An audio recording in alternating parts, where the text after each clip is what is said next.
ನಮಸ್ಕಾರ ಸ್ನೇಹಿತರೆ, Ram sir 360 YouTube ಚಾನಲ್ಗೆ ನಿಮಗೆ ಸ್ವಾಗತ. ನೋಡಿ, ಇವತ್ತಿನ ಕರೆಂಟ್ ಅಫೇರ್ಸ್ ನೋಡೋಣ. ಹಾಗಾದ್ರೆ ನೋಡಿ, ಮೊದಲೇ ಕ್ವಶನ್ ಬಂದ್ಬಿಟ್ಟು, ಕರ್ನಾಟಕ ಸರ್ಕಾರದ ಯಾವ ಇಲಾಖೆ ಡಾಕ್ಟರ್ BR ಅಂಬೇಡ್ಕರ್ ಪ್ರಶಸ್ತಿಯನ್ನು ನೀಡುತ್ತದೆ? ನೋಡಿ, 5 ಜನಕ್ಕೆ, ಟೋಟಲ್ ಆಗಿ 5 ಜನಕ್ಕೆ ಕರ್ನಾಟಕ ಡಾಕ್ಟರ್ BR ಅಂಬೇಡ್ಕರ್ ಪ್ರಶಸ್ತಿ ದೊರೆತಿರ್ತಕ್ಕಂಥದ್ದು. ಬಟ್ ಯಾವ ಇಲಾಖೆ ನೋಡ್ತದೆ ಅಂತ ಕೊಡ್ತದೆ ಅಂತ ನಾವು ನೋಡ್ತಾ ಹೋದ್ರೆ, ನೋಡಿ ಕ್ವಶನ್ ನಾವು ಬರೀ ಯಾರು ತಗೊಂಡಿದ್ದಾರೆ ಅಂತೇಳಿ ಅಷ್ಟೇ ನೋಡೋದಲ್ಲ, ಯಾವ ಇಲಾಖೆ ಕೊಡ್ತದೆ, ಯಾವ ಸಂಸ್ಥೆ ಕೊಡ್ತೈತೆ, ಅದನ್ನ ನಾವೆಲ್ಲ ನೋಡ್ಕೊಳೋದು ಅತಿ ಮುಖ್ಯವಾಗಿರುತ್ತೆ. ಡಾಕ್ಟರ್ BR ಅಂಬೇಡ್ಕರ್ ಪ್ರಶಸ್ತಿ ಟೋಟಲಿ ಇಂಪಾರ್ಟೆಂಟ್, ಏನಪ್ಪಾ ಅಂದ್ರೆ ಮುಂದೆ ಬರ್ತಕ್ಕಂಥ ಪರೀಕ್ಷೆಗೆ ವೆರಿ ವೆರಿ ಇಂಪಾರ್ಟೆಂಟ್ ಆಗಿರ್ತಕ್ಕಂಥದ್ದು. ಟೋಟಲ್ 5 ಸಿಕ್ಕಿರ್ತಕ್ಕಂಥದ್ದು. ಯಾವ ಇಲಾಖೆ ಅಂತಂದ್ರೆ ಸಮಾಜ ಕಲ್ಯಾಣ ಇಲಾಖೆ ಕೊಡಮಾಡ್ತಕ್ಕಂಥ ಡಾಕ್ಟರ್ BR ಅಂಬೇಡ್ಕರ್. ಹಾಗಾದ್ರೆ ಯಾವ್ಯಾವ ಕ್ಷೇತ್ರದಲ್ಲಿ ಯಾರ್ಯಾರು ನೀಡುತ್ತೆ ಪ್ರಶಸ್ತಿ ನೋಡ್ತಾ ಹೋದ್ರೆ, ನೋಡಿ 5 ಡಾಕ್ಟರ್ BR ಅಂಬೇಡ್ಕರ್ ಜನ್ಮದಿನದ ಪ್ರಯುಕ್ತ ಸಮಾಜ ಕಲ್ಯಾಣ ಇಲಾಖೆ ನೀಡಲಾದ 2026ನೇ ಸಾಲಿನ ಡಾಕ್ಟರ್ BR ಅಂಬೇಡ್ಕರ್ ಪ್ರಶಸ್ತಿ ಮೊತ್ತ ಎಷ್ಟು? ತಲಾ ಒಬ್ಬೊಬ್ಬರಿಗೆ 5 ಲಕ್ಷ ನಗದು, 20 ಗ್ರಾಂ ಚಿನ್ನದ ಫಲಕ ಮತ್ತು ಚಿನ್ನ ಹಾಗೂ ಪ್ರಶಸ್ತಿ ಫಲಕ ದೊರೆತಕ್ಕಂಥದ್ದು. ಎಲ್ಲಿ ನೀಡಿದರೆ?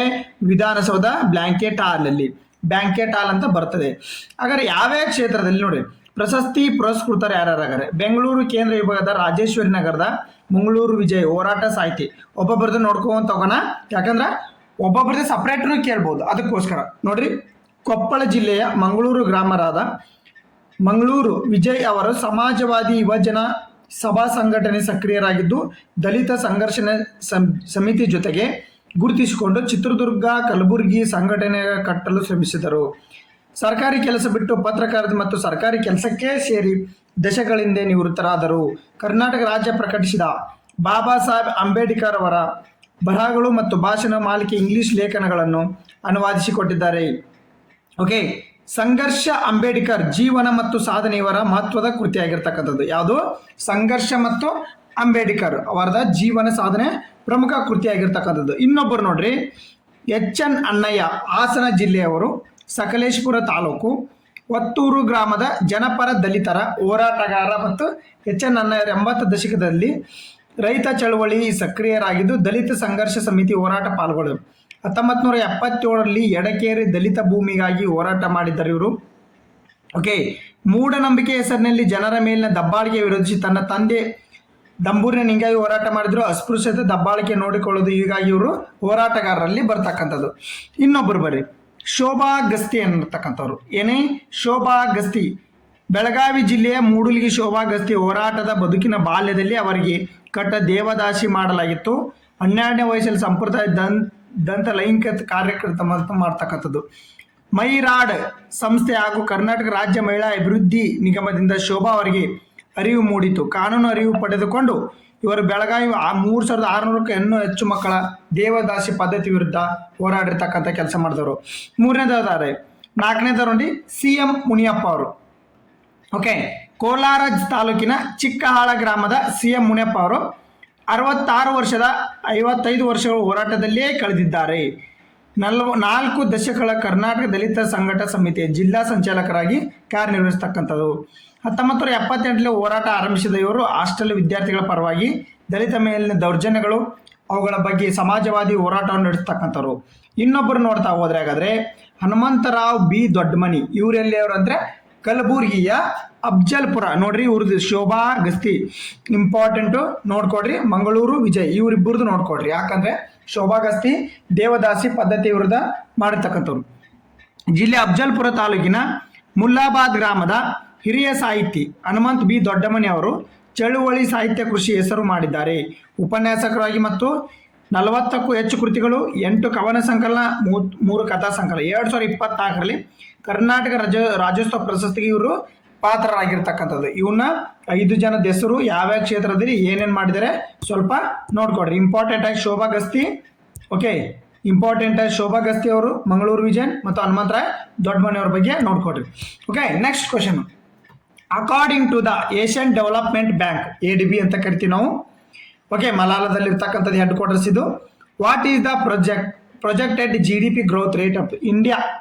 Okay, in the financial year of 2026 ಒಳಗಡೆ ಏಷ್ಯಾ ಅಭಿವೃದ್ಧಿ ಬ್ಯಾಂಕ್ ಪ್ರಕಾರ ಪ್ರಸಕ್ತ ಹಣಕಾಸು ವರ್ಷದಲ್ಲಿ ಭಾರತದ GDP ಬೆಳವಣಿಗೆ ದರ ಎಷ್ಟು ಅಂದಾಜಿಸಿದೆ?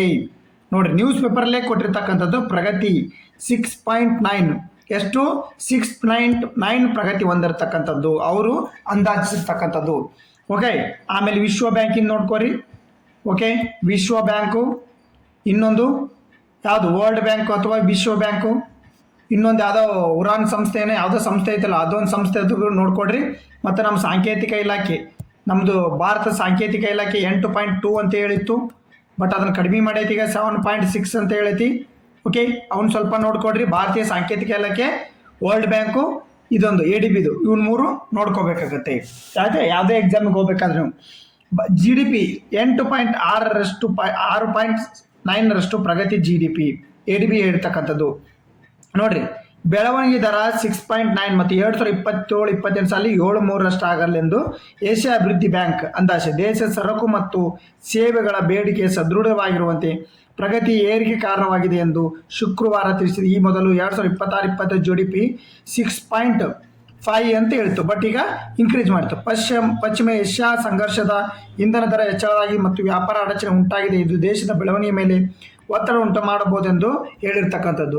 ನೋಡ್ರಿ, ಮಧ್ಯಪ್ರಾಚ್ಯದಲ್ಲಿ ಏನು ಯುದ್ಧ ನಡೀತಲ್ಲ ಅದಕ್ಕೋಸ್ಕರ ನಮ್ಮದು GDP ಬೆಳವಣಿಗೆ ಸ್ವಲ್ಪ ಕುಂಠಿತ ಆಗ್ಬೇಕಂತೇಳಿ ವರ್ಲ್ಡ್ ಬ್ಯಾಂಕ್ನು ಹೇಳೈತಿ, ನಮ್ಮ ಭಾರತ ಸಾಂಕೇತಿಕ ಇಲಾಖೆನೂ ಹೇಳೈತಿ, ADBನೂ ಹೇಳ್ತಾ ಇರ್ತಕ್ಕಂಥದ್ದು. ಓಕೆ, ನೆಕ್ಸ್ಟ್ ಕ್ವಶನ್ ನೋಡ್ತಾ ಹೋದ್ರೆ, on which date national pet day celebrate in every day? ಅಂದರೆ ರಾಷ್ಟ್ರೀಯ ಸಾಕು ಪ್ರಾಣಿಗಳ ದಿನವನ್ನು ಪ್ರತಿ ವರ್ಷ ಯಾವ ದಿನಾಂಕದಂದು ನಾವು ಆಚರಣೆ ಮಾಡ್ತೀವಿ ಅಂತ ಕೇಳಿದಾರೆ ಕ್ವಶನ್. ನೋಡ್ರಿ, ಇಂಪಾರ್ಟೆಂಟ್ ಇರ್ತಾವೆ, ಎಲ್ಲದೂ ಒಂದು ರೌಂಡ್ ನೋಡ್ಕೊಂಬಿಡೋಣ, ಏನಾಗಲ್ಲ, ಪಾಲ್ತು ನೋಡೋದಲ್ಲ, ಇಂಥವು ಕೇಳ್ಬೋದು ಅದಕ್ಕೋಸ್ಕರ. ಓಕೆ, ಏನಂತಂತಂದರೆ ನೋಡ್ರಿ, ಯಾವತ್ತು ಇವತ್ತು ಎಷ್ಟನೇ ತಾರೀಕು ನೋಡ್ರಿ ಬಗ್ಗೆ ಜಾಗೃತಿ ಮೂಡಿಸಲು ರಾಷ್ಟ್ರೀಯ ಸಾಕು ಪ್ರಾಣಿಗಳು ಎಷ್ಟನೇ ತಾರೀಕು? ಏಪ್ರಿಲ್ 11ರಂದು. ನೋಡ್ರಿ, ಏಪ್ರಿಲ್ 11ರಂದು. ಓಕೆ, ಮತ್ತು ಇದು ಏನು ಮಾತೃತ್ವ ದಿನವನ್ನು ಮಾಡ್ತೀವಿ, ಗೊತ್ತಾಯ್ತು, ನಿನ್ನೆ ಹೇಳಿ ಕರೆಂಟ್ ಅಫೇರ್ಸಲ್ಲಿ ಹೇಳಿದ್ದೀನಿ ಮಾತೃತ್ವ ದಿನವನ್ನು. ಓಕೆ, ನೆಕ್ಸ್ಟ್ ನೋಡ್ರಿ, ಇಲ್ಲಿ ನೋಡ್ರಿ, ಪ್ರತಿ ವರ್ಷ ಏಪ್ರಿಲ್ 11ರಂದು ರಾಷ್ಟ್ರೀಯ ಸಾಕು ಪ್ರಾಣಿಗಳ ದಿನವನ್ನಾಗಿ ಆಚರಿಸಲಾಗುತ್ತದೆ. ಮಾನವರು ಮತ್ತು ಸಾಕು ಪ್ರಾಣಿಗಳ ನಡುವಿನ ಬಾಂಧವ್ಯದ ಬಗ್ಗೆ ಜಾಗೃತಿ ಮೂಡಿಸುವ ರಾಷ್ಟ್ರೀಯ ಪ್ರಾಣಿಗಳ ದಿನವನ್ನು ಆಚರಿಸುವ ಉದ್ದೇಶದಿಂದಾಗಿ ಈ ದಿನವನ್ನು ಸಾಕು ಪ್ರಾಣಿ ನೋಡಿಕೊಳ್ಳಲು ಮತ್ತು ಅವುಗಳ ಅಗತ್ಯತೆ ಬಗ್ಗೆ ಜಾಗೃತಿ ಮೂಡಿಸುವ ಮೀಸಲಿಟ್ಟಾಗಿ ಅವು ಕೇವಲ ಪ್ರಾಣಿಗಳಲ್ಲ ಆದರೆ ಕುಟುಂಬದ ಒಂದು ಭಾಗ ಅಂತೇಳಿ ಪ್ರತಿ ವರ್ಷ ಏಪ್ರಿಲ್ 11ರಂದು ನಾವು ಸಾಕು ಪ್ರಾಣಿಗಳ ದಿನವನ್ನಾಗಿ ಆಚರಣೆ ಮಾಡ್ತಕ್ಕಂಥದ್ದು. ಓಕೆ, ಇವತ್ತು ಇಂಪಾರ್ಟೆಂಟ್, ಇವತ್ತು ಏಪ್ರಿಲ್ 12ರಂದು ನಿಧನ ಹೊಂದಿರತಕ್ಕಂಥದ್ದು ಆಶಾ ಭೋಸ್ಲೆ ಅವರು. ಏನಂತಂದ್ರೆ ನೋಡ್ರಿ, ಇವರು ನಿಧನ ಪಕ್ಕಾ ಕ್ವಶನ್ನು ನೋಡ್ಕೊಡ್ರಿ, ನಿಧನ ವಾರ್ತೆ ಪಕ್ಕಾ ಕ್ವಶನ್ನು. ಇವ್ರಿಗೆ ದಾದಾ ಸಾಹೇಬ್ ಫಾಲ್ಕೆ ಅವಾರ್ಡು ಸಿಕ್ಕತೆ.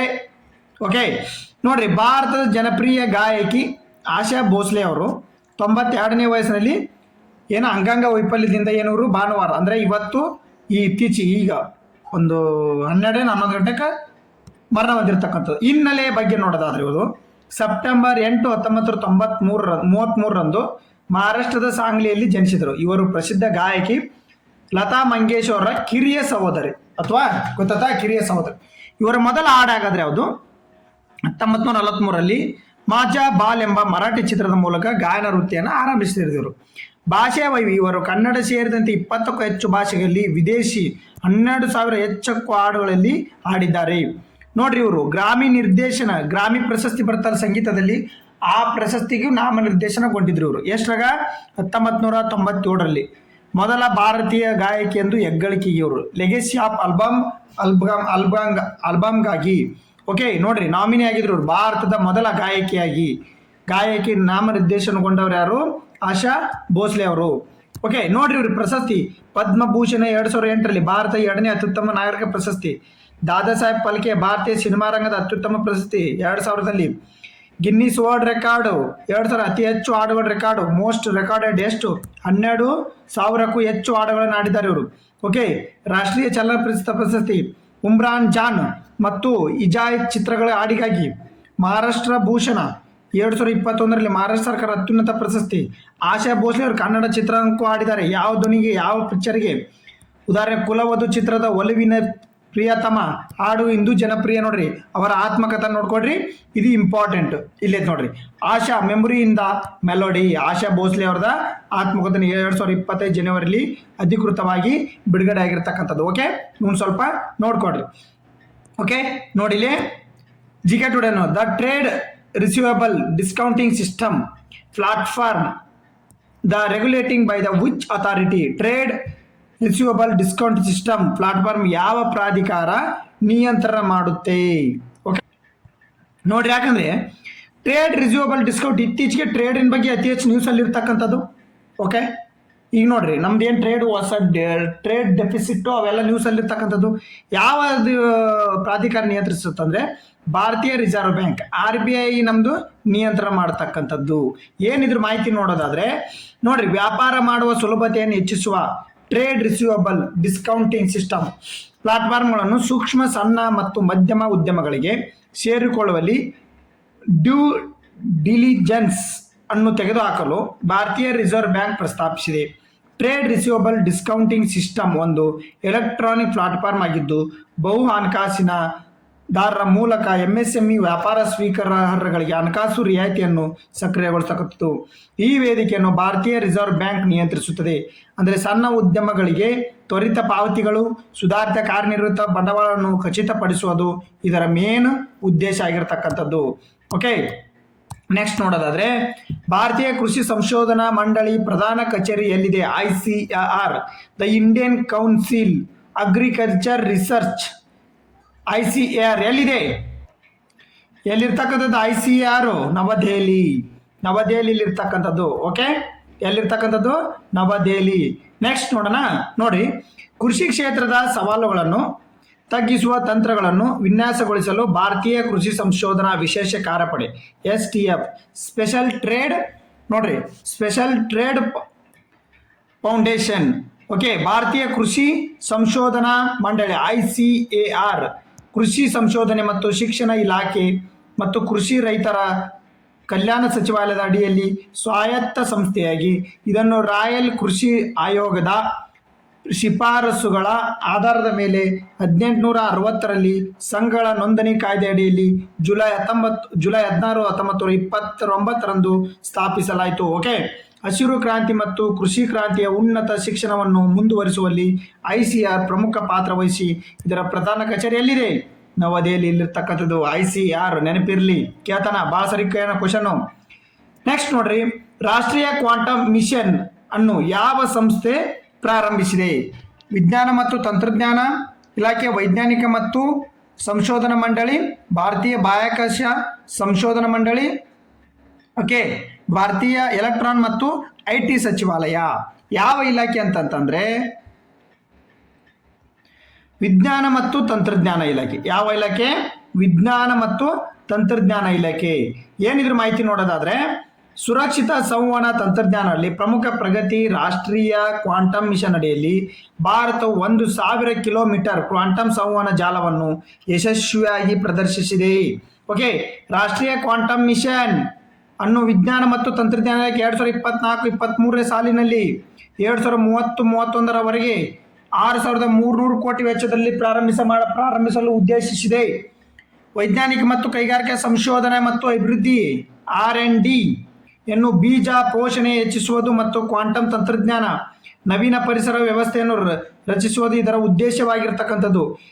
ಇದು ಎರಡನೇ ಪ್ರಧಾನಮಂತ್ರಿಗಳ ವಿಜ್ಞಾನ ಮತ್ತು ನಾವೀನ್ಯತೆ ಸಲಹಾ ಮಂಡಳಿ ಅಡಿಯಲ್ಲಿ 9 ಉಪಕ್ರಮಗಳಲ್ಲಿ ಒಂದಾಗಿರ್ತಕ್ಕಂಥದ್ದು. ಓಕೆ, ಏನೋ ಇಲ್ಲಿ ನೋಡ್ರಿ, ರಾಷ್ಟ್ರೀಯ ಕ್ವಾಂಟಮ್ ಮಿಷನ್ ಮುಂಬೈನಲ್ಲಿ ಸ್ಥಾಪನೆ ಆಗಿರ್ತಕ್ಕಂಥದ್ದು ಇದು. ಓಕೆ, ನೆಕ್ಸ್ಟ್ ನೋಡೋಣ. ಭಾರತ ಆಹಾರ ಸುರಕ್ಷತೆ ಮತ್ತು ಗುಣಮಟ್ಟ ಪ್ರಾಧಿಕಾರ ಯಾವ ಸಚಿವಾಲಯದ ಅಡಿಯಲ್ಲಿ ಕಾರ್ಯನಿರ್ವಹಿಸುತ್ತದೆ? ಆಹಾರ ಸಂಸ್ಕರಣಾ ಕೈಗಾರಿಕಾ ಸಚಿವಾಲಯ, ಓಕೆ, ಕೃಷಿ ಮತ್ತು ರೈತ ಕಲ್ಯಾಣ ಸಚಿವಾಲಯ, ಆರೋಗ್ಯ ಮತ್ತು ಕುಟುಂಬ ಕಲ್ಯಾಣ ಸಚಿವಾಲಯ ಮತ್ತು ವಾಣಿಜ್ಯ ಮತ್ತು ಕೈಗಾರಿಕಾ ಸಚಿವಾಲಯ. ಯಾವುದು ಸರಿಯಾದ ಉತ್ತರ ಅಂದರೆ ಆಪ್ಷನ್ C, ಆರೋಗ್ಯ ಮತ್ತು ಕುಟುಂಬ ಕಲ್ಯಾಣ ಸಚಿವಾಲಯದಡಿ ಕೆಲಸ ಮಾಡ್ತಕ್ಕಂಥದ್ದು ಇದು. ನೋಡಿ, ಭಾರತೀಯ ಆಹಾರ ಸುರಕ್ಷತೆ ಮಾನದಂಡಗಳ ಪ್ರಾಧಿಕಾರ 2020-26 ಸಾಲಿನಲ್ಲಿ ಸಂಸ್ಥೆಗಳಲ್ಲಿ 4 ಲಕ್ಷ ತಪಾಸಣೆಗಳು ನಡೆದಿರ್ತಕ್ಕಂಥದ್ದು. ಇತ್ತೀಚೆಗೆ ಭಾರತೀಯ ಆಹಾರ ಸುರಕ್ಷತೆ FSSAI ಮಾನದಂಡಗಳು ಪ್ರಾಧಿಕಾರವನ್ನು ಆಹಾರ ಸುರಕ್ಷತೆ ಮತ್ತು ಮಾನದಂಡಗಳ ಕಾಯ್ದೆ 2006 ಕೇಳಿದನೆ. FSSA ಕಾಯ್ದೆ ಕೇಳಿದನೆ 2006. ನೋಡ್ರಿ, ಭಾರತೀಯ ಆಹಾರ ಸುರಕ್ಷತೆ ಮತ್ತು ಮಾನದಂಡಗಳ ಪ್ರಾಧಿಕಾರ ಭಾರತ ಸರ್ಕಾರದಲ್ಲಿ ಆರೋಗ್ಯ ಮತ್ತು ಕುಟುಂಬ ಕಲ್ಯಾಣ ಸಚಿವಾಲಯದ ಅಡಿಯಲ್ಲಿ ಕಾರ್ಯನಿರ್ವಹಿಸ್ತಕ್ಕಂಥದ್ದು. ಯಾವ ಆರೋಗ್ಯ ಮತ್ತು ಕುಟುಂಬ ಕಲ್ಯಾಣ ಸಚಿವಾಲಯದಡಿ ಕಾರ್ಯನಿರ್ವಹಿಸ್ತಕ್ಕಂಥ ಕೆಲಸ ಮಾಡುತ್ತೆ. ಇತ್ತೀಚೆಗೆ ಯಾಕೆ ನ್ಯೂಸಲ್ಲಿ ಐತೆ ಅಂದರೆ 4 ಲಕ್ಷ ತಪಾಸಣೆಗಳು ನಡೀತಿರ್ತಕ್ಕಂಥ ಸುಮಾರು 2025-26 ಸಾಲಿನಲ್ಲಿ ಫುಡ್ ಇನ್ಸ್ಪೆಕ್ಟರ್ ಇರ್ತಾರಲ್ಲ ಆ ಥರ. ನೋಡ್ರಿ, ಫಾಕ್ಸ್ ನಟ್ಸ್ ಎಂದು ಕರೆಯಲ್ಪಡುವ ಮುಕಾನಾವನ್ನು ಉತ್ಪಾದಿಸುವ ಪ್ರಮುಖ ರಾಜ್ಯ ಯಾವುದು? ನೋಡ್ರಿ, which state is leading the produce of makhana, also called as fox nuts ಅಂತ. ನೋಡ್ರಿ, ಫಾಕ್ಸ್ ನಟ್ಸ್ ಅಂತ ಯಾವ್ದು ನೋಡ್ರಿ? ಸರಿ ಹತ್ರ ಒಡಿಸ್ಸಾ, ಹರಿಯಾಣ, ಜಾರ್ಖಂಡ, ಬಿಹಾರ. ಫಾಕ್ಸ್ ನಟ್ಸ್ ಕೇಳಿರಿ ಎಲ್ಲರ? ಯಾವ ರಾಜ್ಯ ಅಂತ ಕೇಳಿರಿ? ಬಿಹಾರ. ನೋಡ್ರಿ, ಬಿಹಾರ ರಾಜ್ಯ ಫಾಕ್ಸ್ ನಟ್ಸ್ ಮುಕನಾವನ್ನು ಉತ್ಪಾದಿಸುವ. ಪಶ್ಚಿಮ ಏಷ್ಯಾ ಯುದ್ಧದಿಂದಾಗಿ ಬೇಡಿಕೆ ಕಡಿಮೆ ಆಗುವ ಮತ್ತು ಬೆಳೆಗಳ ಕಡಿಮೆ ಆಗುವುದರಿಂದ ಫಾಕ್ಸ್ ನಟ್ಸ್ ಎಂದು ಕರೆಯಲ್ಪಡುವ ಮುಕನಾ ರಫ್ತು ಕುಸಿದಿದೆ. ನೋಡ್ರಿ, ರೀಸೆಂಟ್ ನ್ಯೂಸಲ್ಲಿ ಇದ್ದಿದ್ದೇನೆ ಕೊಟ್ಟಿರ್ತಕ್ಕಂಥದ್ದು. ಓಕೆ, ಮುಕಾನಾವು ಮುಳ್ಳು ನೀರಿನಲ್ಲಿ ಲಿಲ್ಲಿ ಅಥವಾ ಗೋರ್ಗಾನ್ ಸಸ್ಯದ ಎರ್ಲೋಲ್ ಫೆರಾಕ್ಸ್ ಒಣಗಿದ ಖಾದ್ಯ ಬೀಜವಾಗಿದೆ ಮತ್ತು ಅದರ ಗಾಢವಾದ ಹೊರಪದರದಿಂದ ಇದನ್ನು ಕಪ್ಪು ವಜ್ರ ಎಂದು ಅಡ್ಡ ಹೆಸರು ಮಾಡಲಾಗಿರ್ತಕ್ಕಂಥದ್ದು. ಈ ಸಸ್ಯವು ಆಗ್ನೇಯ ಮತ್ತು ಚೀನಾ ಸ್ಥಳೀಯವಾಗಿದೆ, ಆದರೆ ಈಗ ಪ್ರಪಂಚಾದ್ಯಂತ ಬೆಳೆಸಲಾಗುತ್ತದೆ. ಇದನ್ನು ಪ್ರಪಂಚಾದ್ಯಂತ ಈಗ ಬೆಳೆಕತ್ತಾರೆ. ಭಾರತದಲ್ಲಿ ಇದನ್ನು ಮುಖ್ಯವಾಗಿ ಎಲ್ಲಿ ಬೆಳೀತಾರೆ? ಬಿಹಾರ್, ಪಶ್ಚಿಮ ಬಂಗಾಳ, ಮಣಿಪುರ, ತ್ರಿಪುರ, ಅಸ್ಸಾಮು, ಜಮ್ಮು ಮತ್ತು ಕಾಶ್ಮೀರ, ಒಡಿಸ್ಸಾ. ಅತಿ ಹೆಚ್ಚು ಅಂತಂದರೆ ಬಿಹಾರ. ಉಳಿಕೆದೆಲ್ಲ ಇಲ್ಲಿ ಈಶಾನ್ಯ ರಾಜ್ಯಗಳು, ಉತ್ತರ ರಾಜ್ಯಗಳು ಬರ್ತವೆ. ಓಕೆ, ಮುಕಾನಾವನ್ನು ಕೇಂದ್ರ ಸರ್ಕಾರದ ಒಂದು ಜಿಲ್ಲೆ ಒಂದು ಉತ್ಪನ್ನದ ಯೋಜನೆಯಲ್ಲಿ ಸೇರಿಸ್ತಕ್ಕಂಥದ್ದು. ಯಾವ ಜಿಲ್ಲೆ? ಬಿಹಾರದಲ್ಲಿ. ಓಕೆ, ನೆಕ್ಸ್ಟ್ ನೋಡ್ರಿ, ನಿನ್ನೆ ಕ್ವಶನ್ಗೆ ಇದು ಕಮೆಂಟ್ ಮೂಲಕ ನೀವು ಆನ್ಸರ್ ಮಾಡ್ರಿ. ಏನಂತಂತಂದ್ರೆ ಕಲೈ ಟು ಜಲ ವಿದ್ಯುತ್ ಯೋಜನೆ ಯಾವ ನದಿಯ ಮೇಲೆ ಪ್ರಸ್ತಾವಿಸಲಾಗಿರ್ತಕ್ಕಂಥದ್ದು? ನಿನ್ನೆ ಕ್ವಶನ್ ಇದು, ಕಮೆಂಟ್ ಮಾಡ್ರಿ. ಹೋಗಿ 9-10 ಕರೆಂಟ್ ಅಫೇರ್ಸ್ ನೋಡ್ರಿ. ಇವತ್ತು ನ್ಯೂಸ್ ಪೇಪರ್ನಾಗ ನೋಡ್ರಿ 2 ದಿವಸದ ನ್ಯೂಸ್ ಪೇಪರ್ನಾಗ ಅತಿ ಹೆಚ್ಚು ಕರೆಂಟ್ ಅಫೇರ್ಸ್ ಇಲ್ಲ, ಅದಕ್ಕೋಸ್ಕರ. ಓಕೆ, ನಾವೇನು ಹೇಳ್ಬೇಕು ಅದನ್ನ ಹೇಳ್ಬೇಕು. ಪಾಲ್ತು ಒಳ್ಳೆ ಮಳೆ ವಿದ್ಯುತ್ ತಂದು ಹೇಳೋದಲ್ಲ. ಓಕೆ, ಏನು ಓದಬೇಕು ಏನು ಬಿಡ್ಬೇಕು ಅನ್ನೋದು ವಿಚಾರ ಮಾಡಿ. ಓಕೆ, ನಮಸ್ಕಾರ.